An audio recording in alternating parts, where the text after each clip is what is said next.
Good morning dear students, viewers, आप सभी को ढेर सारा नमस्कार, प्यार। बहुत दिनों बाद आज एक वीडियो लॉन्च करनी थी और काफ़ी जो कमेंट्स आ रहे थे वो रिगार्डिंग इस chapter number ideals of Indian constitution of our constitution था क्लास 8th का, जिसका पार्ट 2 नहीं रिलीज़ हो पाया था और उसके लिए बहुत से व्यूज़ आए, 1000 प्लस व्यूज़ गए और उसके बाद से मुझे लगा कि नहीं, it is necessary now. Many of the students were asking, so we have come back with the most popular video actually of class 8th. I was not expecting but मैं आपको कह नहीं सकता हूँ कि अनएक्सपेक्टेड रिस्पांस मिला है इस वीडियो पे। फर्स्ट पार्ट इसका है ऑलरेडी हमारे चैनल पर, आप देखिएगा, वहाँ ज़बरदस्त रिस्पांस दिया। Thanks to all. One more thing, आप सभी को एक बार और बहुत बहुत धन्यवाद कि हमारे चैनल के 1000 प्लस सब्सक्राइबर्स हो गए हैं। आप सबके सहयोग के बिना ये कभी नहीं पॉसिबल था। So once again, thanks a lot to all. Now, starting with the chapter, this ideals of our Indian Constitution. So first part, as I already told you कि हम लोगों ने बनाया हुआ है और उसमें काम दिया, मैंने आपको कराया, पढ़ाया। जो भी डाउट्स थे, अगर आप उसको पर्सनली भी चाहते हो तो आपको क्लियर कर सकते हो। यहाँ की अगर हम बात करें तो अब जो चैप्टर नंबर 2 का ही पार्ट 2 है, उसमें हम स्टार्ट करेंगे फेडरलिज्म से। फेडरल या federalism, a system of government in which means there are more than one levels of government, two or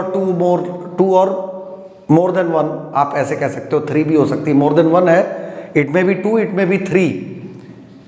The central government and its constituents units, various constituents units, संघवाद, उस संघ के आधार पर हमारे देश की सरकारें चलती हैं। जैसे हमारा country India is a federal country, क्योंकि जैसा मैंने अभी कहा 2 और मोर लेवल्स, तो हमारे पास सेंट्रल गवर्नमेंट है और उसके बाद से हमारे वेरियस कॉन्स्टिट्यूएंट यूनिट्स की जब हम बात करते हैं तो हमारे पास स्टेट गवर्नमेंट्स हैं, अलग इलेक्शंस, अलग जुरिस्डिक्शंस, सारे फीचर्स यहाँ आपको मिल जाते हैं।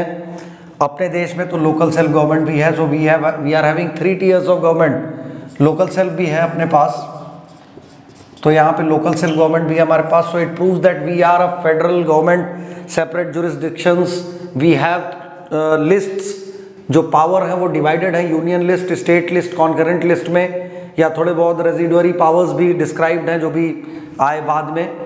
तो ये प्रूव करता है कि our country is completely a federal country, means our country is having more than one level of government. वो कलेक्शंस के ही थ्रू वो भी पहुँचते हैं।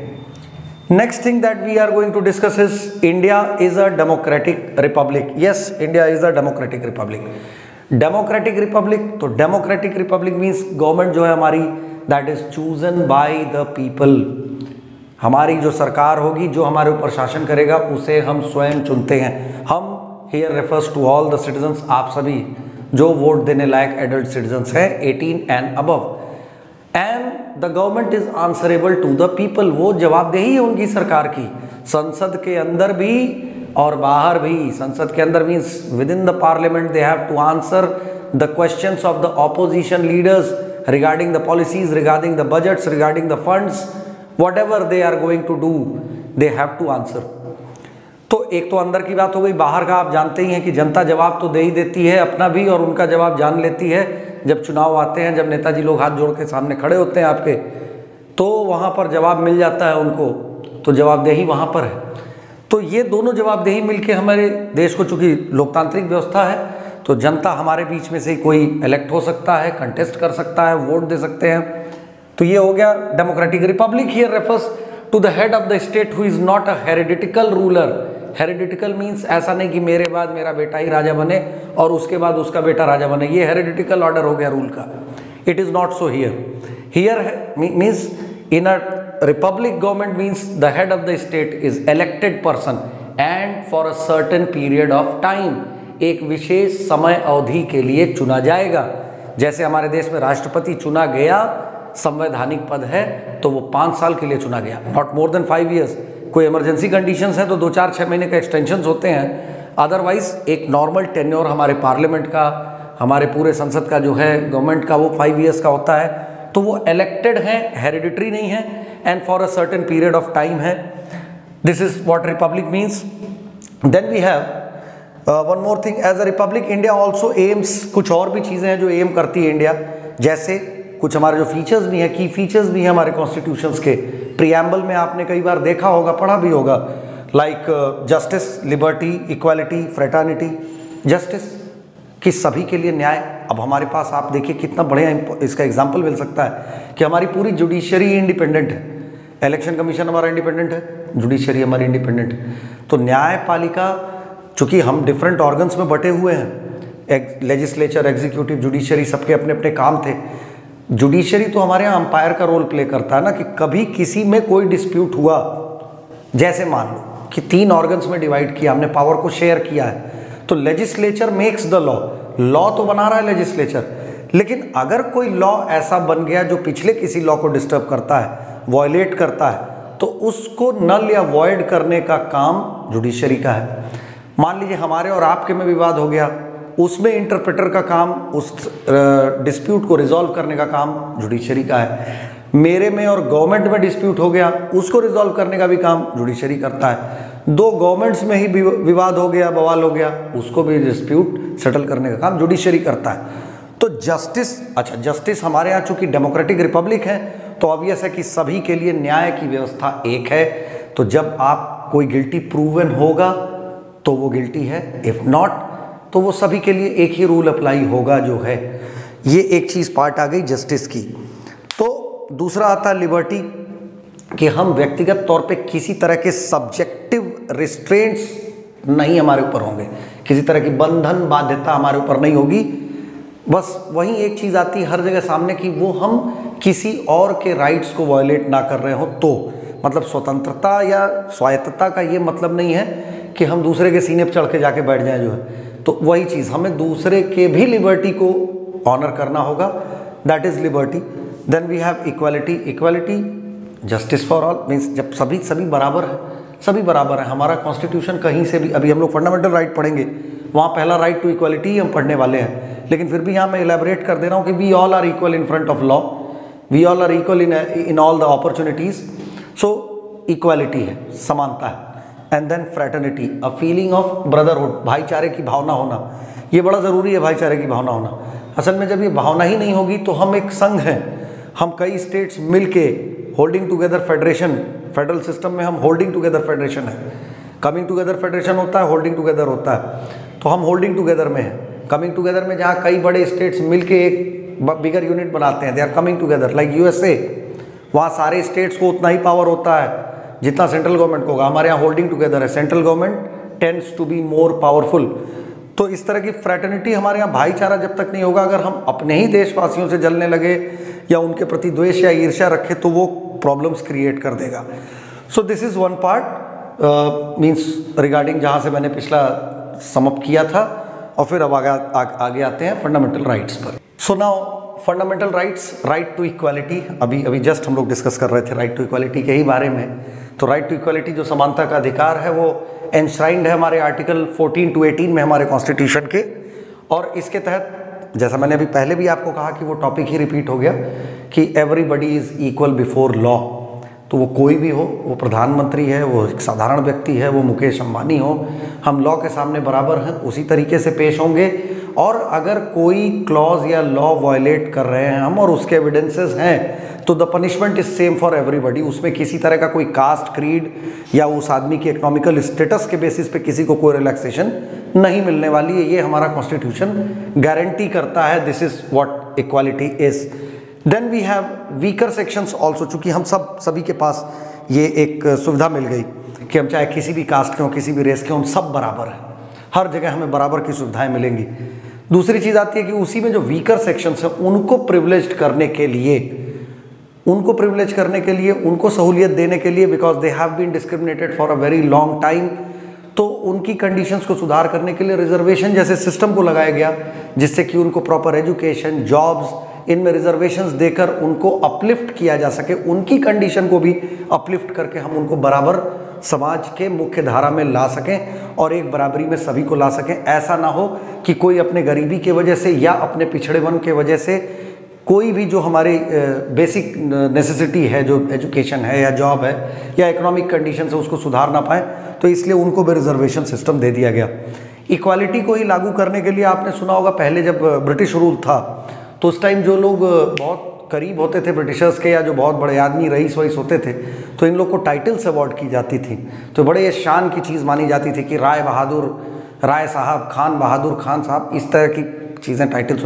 ये सब जैसे ही हमारा कॉन्स्टिट्यूशन एनैक्टमेंट में आया, अडॉप्ट हुआ, ये सारे टाइटल्स अबॉलिश कर दिए गए हैं। कोई इस तरह के कोई टाइटल्स नहीं यूज़ कर सकता है। अब किसी का नाम ही हो राजा, तो राजा साहब आप कहें तो वो अलग की चीज़ है, लेकिन जनरली अब कोई जैसे राजा लोग होते थे तो राजा वीरेंद्र प्रताप सिंह, तो अब ये इस तरह से जनरली अलाउड नहीं है ऑन पेपर जो है वो। अब ये डिस्क्राइब, अब किसी को आप कहते हो कि हाँ उनका नाम मैंने सुना ऐसे ही है, तो वो लिटरली है क्या बेसिकली, उन्होंने अपने नाम में भी राजा नाम भी रख लिया। वो टाइटल नहीं है जो राजा लगा रहे हैं, ना लगा सकते हैं लीगली। तो ये चीज़ें हो गई हमारी इक्वालिटी पार्ट की।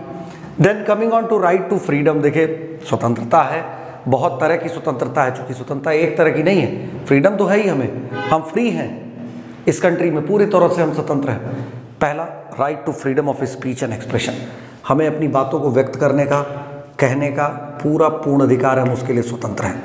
हर जगह बस हमें यही ध्यान देना है कि ये जो फंडामेंटल राइट्स हैं जिनको हम पढ़ रहे हैं, ये फंडामेंटल राइट्स हमारे मौलिक अधिकार हैं, हमारे मीन्स हम सबके। ये राइट सिर्फ मुझे मैं पढ़ा रहा हूँ तो नहीं मिला है, या सिर्फ आप पढ़ रहे हो तो आपको नहीं मिला है। हमारा constitution, our constitution guarantees these fundamental rights to all the citizens of the country, irrespective of their caste, race, religion, sex, whatever. तो जब अगर कोई अधिकार सभी को मिला है तो निश्चित तौर पे कि अगर हम उसको वायलेट करेंगे तो दूसरा कहीं से प्रभावित होगा। तो हमें हर जगह एक यूनिफॉर्म सिस्टम को ये मेंटेन करना है कि हमें तो स्पीच, फ्रीडम ऑफ स्पीच है, एक्सप्रेशन, हम अपनी बात को कह सकते हैं, बट एक प्रॉपर मैनर में। ऐसा नहीं कि हम गाली देने लगे आपको तो वो हम कहें कि हमें स्वतंत्रता का अधिकार है, तो हम गाली देने लगे तो वहाँ आपकी स्वतंत्रता का अधिकार खतरे में आ गया। तो हमें तब तक, मतलब फंडामेंटल राइट हमें सेव करके रखता है, सेफ गार्ड रखता है, जब तक हम दूसरे के फंडामेंटल राइट को डिसरिगार्ड ना करें। और ये फंडामेंटल राइट्स, ये मैं आपको बताऊं कि जो हमारा कॉन्स्टिट्यूशन या जो हमारे कंट्री को डेमोक्रेटिक बनाए रखते हैं, ये फंडामेंटल राइट ना हो तो डेमोक्रेसी खत्म हो जाएगी। जो पावर पीपल का है ना, बार बार आप डेमोक्रेसी की जो डेफिनेशन पढ़ते हो, power in the hands of people, government elected by people, ये सिर्फ तभी है जब तक हमारे पास ये फंडामेंटल राइट्स हैं। तो इसमें हो गया हमारा freedom of speech and expression. दूसरा है असेंबल पीसफुली, हम कहीं पे भी इकट्ठा हो सकते हैं, एकत्रित हो सकते हैं peacefully. Peacefully here refers without arms. अब ऐसा नहीं कि हथियार, बंदूक के 47 के 56 लेके सब लोग खड़े हो गए, लाओ मार दिया जाएगा और तोड़ दिया जाएगा, ये चीज़ नहीं। पीसफुली हमें उस तरीके से असेंबल होना है। Then we have form associations, unions, political parties, organisations, इस तरह के किसी भी संस्थाओं को हम आसानी से बना सकते हैं, फॉर्म कर सकते हैं, जैसा कि और कहीं कंट्रीज़ में नहीं है। जैसे चाइना को ही आप एग्जांपल दे लीजिए, आप किसी तरह का वहाँ यूनियन या फॉर्मेशन इस तरह की नहीं कर सकते हैं, कम्युनिस्ट गवर्नमेंट है, डेमोक्रेटिक नहीं है वो, इसलिए। Then we have move freely throughout the country, हम पूरे देश भर में कहीं पे भी आने जाने के लिए भी स्वतंत्र हैं, और किसी भी पार्ट में हम रिजाइड कर सकते हैं। हम किसी प्रकार के प्रोफेशन को प्रैक्टिस में ला सकते हैं, हमें जिस तरह का प्रोफेशन मन है। ऐसा नहीं कि हमारे ऊपर किसी तरह की कोई बाउंडेशन हो कि आपके परिवार में यही परंपरागत होते आया था तो आप यही करेंगे, ऐसा नहीं। No one can force now. अब यहाँ पर हम फ्रीली अपने प्रोफेशन को चूज़ कर सकते हैं, अपनी स्टडीज़ को चूज़ कर सकते हैं, and any one can become what ever he wants और शी वॉन्ट्स। तो ये सब स्वतंत्रता का ही पार्ट है। इसके बाद से आगे चलते हैं हम, राइट अगेंस्ट एक्सप्लॉयटेशन।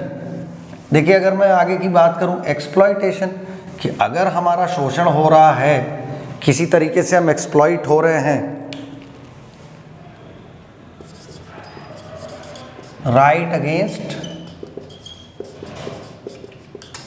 एक्सप्लॉयटेशन। तो जब हम यहाँ एक्सप्लॉयटेशन की बात कर रहे हैं, तो एक्सप्लॉयटेशन की बात की जाए तो आर्टिकल 23, 24, यहाँ पे आर्टिकल ध्यान रखिएगा, 23, 24, ये एबॉलिश करता है किसी भी तरह के ह्यूमन बाइंग और सेलिंग को, जिसको आप ह्यूमन ट्रैफिकिंग ज़्यादा कॉमन नेम में जानते हैं। फोर्स लेबर, ह्यूमन ट्रैफिकिंग, देखिए आप, फोर्स लेबर, बेगारी जिसको हम लोग कहते थे कि जबरन काम कराना, उसको बेगारी कहा जाता था, पैसा भी नहीं देंगे या जबरन काम कराएंगे। या ह्यूमन ट्रैफिकिंग मतलब ह्यूमन बाइंग या सेलिंग, इसको आप थोड़ा आसान लैंग्वेज में समझ सकते हैं, लेकिन कॉम्प्लिकेटेड नेम भी याद रखना चाहिए। कभी कभी क्वेश्चन आ जाता है और बच्चे ऐसी छोटी छोटी चीज़ों में आंसर जानते हुए कंफ्यूज हो जाते हैं। एक बार एक क्वेश्चन आ गया, what are the demerits of electoral competition. अब बच्चे कई यही नहीं जान रहे थे कि डीमेरिट का मतलब डिसएडवांटेज होता है। अगर उनको एग्जामिनेशन हॉल में कोई कह देता कि डीमेरिट मीन्स डिसएडवांटेज, तो उखट से लिख जाते 5 पॉइंट कि क्या क्या डीमेरिट्स हैं इलेक्टोरल कंपटीशन के। They were not knowing the meaning of demerit, they were knowing the meaning of disadvantage only. Vocabulary की बात है, ये वोकैबुलरी स्ट्रॉन्ग करने की बात है। शब्दकोश आपका जितना मजबूत है उतना आप सोशल साइंस जैसे सब्जेक्ट में सिविल सर्विसेज तक आप लिखते चले जाएंगे। जहां आपको अपनी बात एक्सप्रेस करनी होगी आप एक्सप्रेस कर सकते हो, क्योंकि आप मतलब समझोगे तभी आप समझा पाओगे कॉपी पे कि हमें बताना क्या है। तो ह्यूमन ट्रैफिकिंग है, ये फोर्स लेबर प्रोहिबिटेड है। कोई हमारे ऊपर जबरन हमसे कोई काम नहीं करा सकता, मेरे इच्छा के बिना कोई काम नहीं करा सकता, बेगारी नहीं कोई करा सकता कि फ्री ऑफ कॉस्ट हमसे लेबर लिया जाए। ये सारे प्रोविजंस बन गए कि हमें कोई एक्सप्लॉइट नहीं कर सकता, हमारा शोषण नहीं किया जा सकता, नहीं यही काम करो 12 घंटे करो, ये चीज़ें नहीं पॉसिबल हैं। अब बाइंग सेलिंग जैसे मैंने कहा कि बहुत होता रहा है, वो चीज़ें नहीं हो सकती हैं। Then coming on to right to freedom of religion. Freedom of religion, freedom of religion क्या कह रहा है? बहुत आसान। आवर कॉन्स्टिट्यूशन एक्चुअली ग्रांट्स और allows us to practise, profess, propagate any religion. हम पूरी तरह से स्वतंत्र हैं किसी भी धर्म में अपनी आस्था रखने के लिए, उसमें पूजा पाठ करने के लिए, उसका प्रचार प्रसार भी करने के लिए। No one can barred out, हमें कोई नहीं रोक सकता इस चीज़ के लिए। यहाँ तक कि लीगली और अगर अपनी इच्छा से हम अपने धर्म को बदलकर दूसरे धर्म में अपनी आस्था बदलना चाह रहे हैं, हमारी मान लो कि हमारी व्यक्तिगत झुकाव हो रहा है किसी और धर्म में, उसके लिए भी नहीं कोई रोक सकता है। यही फ्रीडम ऑफ रिलीजन है कि हमारे धर्म के आधार पर हमें कोई वायलेट नहीं कर सकता, कोई डिस्क्रिमिनेट नहीं कर सकता। हम अपने धार्मिक त्यौहार जो भी मनाते हैं वो हम मनाएंगे, जैसे हम अपनी पूजा पाठ करते हैं वैसे करेंगे। हमारा गवर्नमेंट, हमारी कॉन्स्टिट्यूशन इस चीज़ में हमें पूरी फ्रीडम देता है, इसका अधिकार देता है।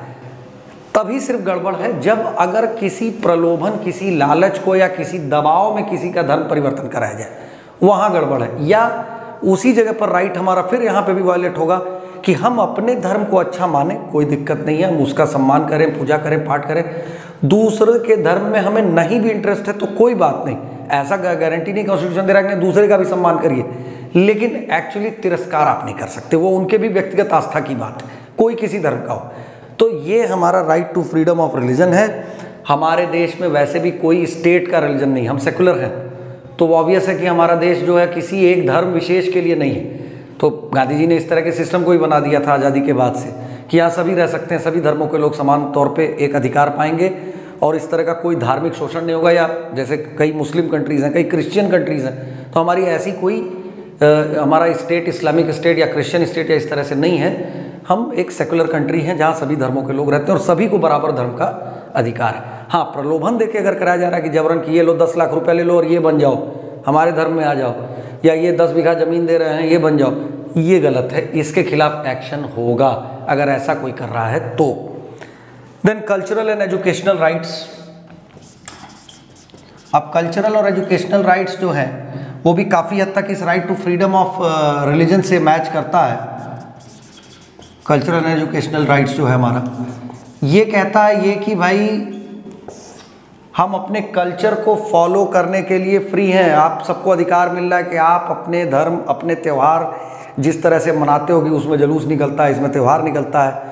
प्लस हमारी जो एजुकेशनल इंस्टीट्यूशंस हैं, कई माइनॉरिटी इंस्टीट्यूशंस भी हैं, वो अपने कॉलेजेस, अपने लैंग्वेजेस को आगे पीढ़ियों तक बताने के लिए, चलाने के लिए इस तरह की संस्थाओं को भी चलाती हैं।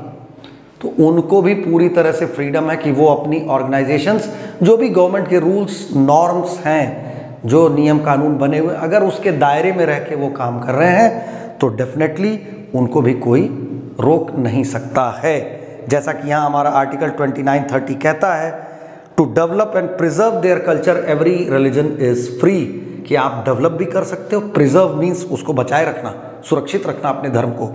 इस काम के लिए आप अपनी खुद की एजुकेशनल इंस्टीट्यूशंस भी बना सकते हो।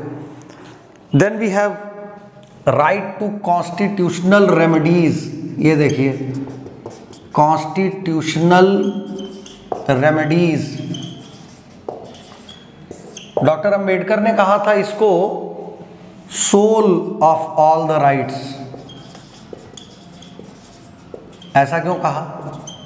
आखिर इस राइट पे इतना फोकस क्यों कर गए? वो बनाया तो सब उन्हीं लोग का था, तो आखिर इस राइट पे इतना फोकस क्यों किया उन्होंने? Right to constitutional remedies. Right to constitutional remedies ये कहता है कि अगर कोई राइट, जो आपको, ये सब मैंने गिनाते चला गया मैं, अगर इनमें से कोई राइट आपको नहीं मिला तो क्या होगा?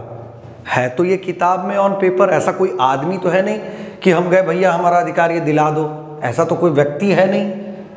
संस्था दिलाएगी। संस्था किस आधार पर दिलाएगी? उन्हीं नियमों और कानूनों के आधार पर जो उस किताब में लिखे गए थे संविधान के। तो अब प्रॉब्लम यह है कि अगर, जैसे मैंने कहा कि हमें फ्रीडम ऑफ स्पीच है और हम कुछ अपनी बात कहना चाहते हैं और हमें दबा दिया जा रहा है, नहीं बोलने दिया जा रहा है, हमें राइट टू वोट मिला हुआ, हम राइट टू वोट नहीं कर पा रहे हैं, हमें वोट देने जाने नहीं दिया जा रहा है, तो ऐसे केस में हम क्या करेंगे? या हमारी अपनी ज़मीन थी, खरीदी हुई, किसी ने हड़प ली, हम कहाँ जाएंगे? हम कोर्ट के पास जाएंगे। और कोर्ट हमें जो है, कोर्ट या जुडिशियरी जिसको हम कह सकते हैं, जुडिशियरी हमारे उस राइट को हमें दिलाएगी। ये उन्होंने पहले ही मेंशन कर दिया था, इसीलिए उन्होंने इसको सोल ऑफ ऑल राइट्स कहा। ये रीज़न है सोल ऑफ ऑल राइट्स कहने का कि if any of the above mentioned fundamental rights are violated and not awarded to the citizen properly, the citizen can reach to the court and thus the court will guarantee that right to। जैसे कोई आपको फंसा देता है किसी case में, या ज़मीन जैसे हड़प ली गई, आप कोर्ट में गए, कोर्ट आदेश देगा पुलिस को, खाली कराइए, पेपर इनके नाम पे है, इनकी ज़मीन है, पुलिस खाली कराएगी। तो इसीलिए इसको उन्होंने सबसे ज़्यादा वेटेज दिया। अब जैसे फंडामेंटल राइट्स की बात आई, अधिकार की बात हुई, हम अधिकार के लिए तो तुरंत चौकन्ने हो जाते हैं, हमारा ये अधिकार है, हमें नहीं मिल रहा है, हमारे घर के सामने की रोड बननी चाहिए, ये मेरा अधिकार है, हम टैक्स देते हैं। कई बार आपने देखा होगा लोग बहुत हाइपर होते हैं अधिकार के लिए, तो आदमी तुरंत तैयार हो जाता है, तुरंत खड़ा हो जाता है। लेकिन जहाँ अपने कर्तव्यों की बात आती है, ड्यूटीज़ की बात आती है, वहाँ हमारे पास फिर हम उससे अवॉइड करते हैं, अपने को बचाने की कोशिश करते हैं। तो जितने इम्पॉर्टेंट हमारे फंडामेंटल राइट्स हैं उतने ही इम्पॉर्टेंट हमारी ड्यूटीज़ हैं। बस अंतर ये है कि ड्यूटीज़ फोर्सिबली, जैसे फंडामेंटल राइट्स रिटन लॉज हैं, ड्यूटीज़ जो हमारे कर्तव्य हैं वो एक एक्सपेक्टेशन है एक कॉन्स्टिट्यूशन की। माने संविधान हमसे अपेक्षा करता है, उम्मीद करता है कि भैया आप भी ये कर्तव्य अपने देश के प्रति निभाओ, जिससे कि ये इंटर रिलेशन बना रहे ड्यूटीज़ और राइट्स का, और हम डेवलप करते रहें। तो फोर्सिबल नहीं है, मतलब नहीं माने तो हम नहीं भी करें, लेकिन if we do then only we can upgrade our country, we can develop our country and it will be very good for the democratic system. Fundamental rights और ड्यूटीज़ जैसा मैंने कहा इंटर रिलेटेड है। दूसरी चीज़, सबसे पहला कि हमें अपने नेशनल सिम्बल्स जो हैं, जो हमारा नेशनल फ्लैग है, राष्ट्रध्वज है, उसका हर समय सम्मान करना चाहिए। या हमारा जो राष्ट्रगान है, कि हम कहीं, जैसे आप बचपन से पढ़ते चले आ रहे होंगे कि कहीं हमारा नेशनल एंथम प्ले हो रहा हो तो हम अटेंशन में खड़े हो जाते हैं, दैट इज़ आवर ड्यूटी। मतलब उसको इग्नोर नहीं करना चाहिए कि ठीक है हम तो स्कूल में नहीं खड़े हैं, क्यों हम गाएं या क्यों खड़े हो जाएं, नहीं, it is not so. So these are our duties. Then we must respect the ideas of democracy. मतलब हम चूँकि लोकतांत्रिक देश में, तो हमें लोकतांत्रिक व्यवस्था के नियमों को मानना चाहिए, उसको सम्मान देना चाहिए, नॉन वायलेंस को इग्नोर करना होगा, सेकुलरिज्म जैसी चीज़ों को ध्यान देना होगा। ये हमारी ड्यूटी है, क्योंकि हमारा कॉन्स्टिट्यूशन इन चीज़ों को प्रमोट कर रहा है जो है। Then we should protect sovereignty, unity of the country. जो हमारे देश की संप्रभुता है, जो सॉवरेनिटी है कि दूसरा कोई फॉरेन कंट्रोल ना कर पाए, हम सॉवरेन हैं, तो वो हमारा मेंटेन रहे। सबसे बड़ी चीज़ की यूनिटी ऑफ द कंट्री, उस एक काम के लिए हम कभी भी अपने ड्यूटी से ना चूकें, किसी भी स्तर पे। कई बार क्या होता है कि हमें ये लगता है कि जो सेना पे है, जो बॉर्डर पे है, वही सिर्फ लड़ाई लड़ रहा है, ऐसा नहीं है।